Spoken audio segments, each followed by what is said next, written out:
Welcome to Kiran Study Hub. Please subscribe to my channel in the YouTube. Hello students, let us continue the chapter Power Sharing. From the last Power Sharing Part 1 video, we studied about two countries. One is Belgium and second is Sri Lanka. Even though both the countries are democratic, but there is difference in power sharing. Because of difference in power sharing, Belgium saw development whereas Sri Lanka witnessed civil war. From the experiences of two countries, we understood that power sharing is very much desirable.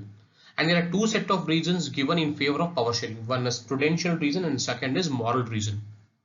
First, let us study about prudential reason. Tyranny of majority is not just oppressive for the minority, it often affects the majority adversely as well, which means majority community's dominance over minority community in the country will negatively affect the minority community in a short run, but even in the long run or in the future it also affects the majority community. And imposing the will of majority community over the minority looks like an attractive option in the short run, but in the long run it undermines the unity of the country. Hence, majoritarism rule leads to social conflict, and social conflict leads to violence, political instability and civil war. Hence, power sharing is very much essential, and it is very good because it helps to reduce the possibility of conflict between social groups. It ensures political stability in the country, and also it avoids civil war and leads the country towards development and also bring better outcomes. The second one is moral reason. Democratic governments are the legitimate government. A legitimate government is one where citizens will vote in the elections and choose their leaders. And in democratic rule, there is sharing of power with the people, and people have a right to be consulted on how they are to be governed. Hence, power sharing is a very spirit of democracy. Hence, moral reasons emphasize the very act of power sharing as valuable. Let us study the features of democracy.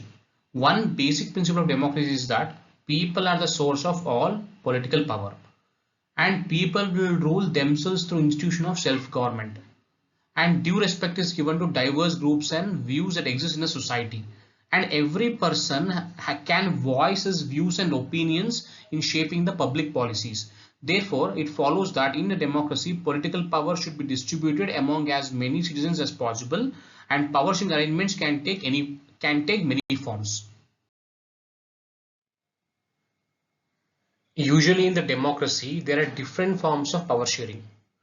But in this chapter, they have explained about four forms of power sharing. The first one is horizontal division of power. In horizontal division of power, the power is shared among different organs of government such as legislature, executive and judiciary. The power of the legislature is to make laws, the power of the executive is to implement or execute laws, and the power of judiciary is to interpret the laws.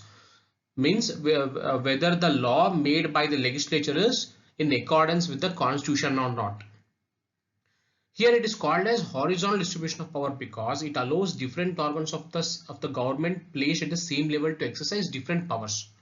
Such separation of powers ensures that none of the organs can exercise unlimited powers, and each organ of the government checks the others. This results in the balance of power among various institutions. For example, the ministers and the government officials are part of the executive. The executive is always responsible to legislature. Here legislature means parliament in central government, state assemblies in the state government. And even though the judges of Supreme Court and High Court are appointed by the executive, means means President of India, but the functioning of the executive and as well as the laws made by the legislature are checked and verified by the judiciary. This arrangement is called a system of checks and balances. The second form of power sharing is vertical division of power. Power can be shared among governments at different levels. A general government for the entire country called union government, or federal government or central government, and the governments at the provincial or regional level called state government. There is one more government in India called local government, called as panchayats and municipalities. So totally there are three governments in India, central government, state government and local government. And every government has got specific powers which are mentioned in our constitution. Such a division of power from higher level to lower level is called as vertical division of power.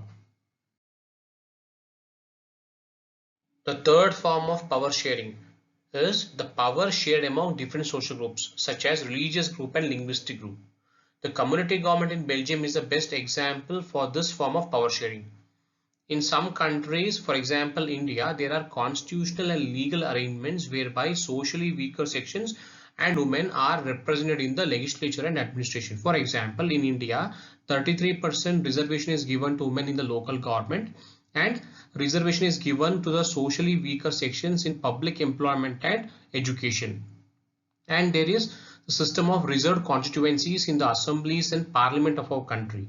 This reserved constituencies will give space in the government and administration to diverse social groups, mainly the weaker sections who otherwise would feel alienated from the government. And again, this method is used to give minority communities a fair share in power. The last form of power sharing is power sharing arrangements can also be seen in the way political parties, pressure groups and movements control or influence those in power. In a democracy, there are many political parties. These political parties represent different ideologies and social groups. And in democracy, people or citizens are free to choose their political parties. Because of this, there is competition among different political parties. Such competition ensures that power does not remain in one party. It changes over a period of time. Next, sometimes many political parties form an alliance to contest elections. If their alliance is elected, they form a coalition government and thus share power.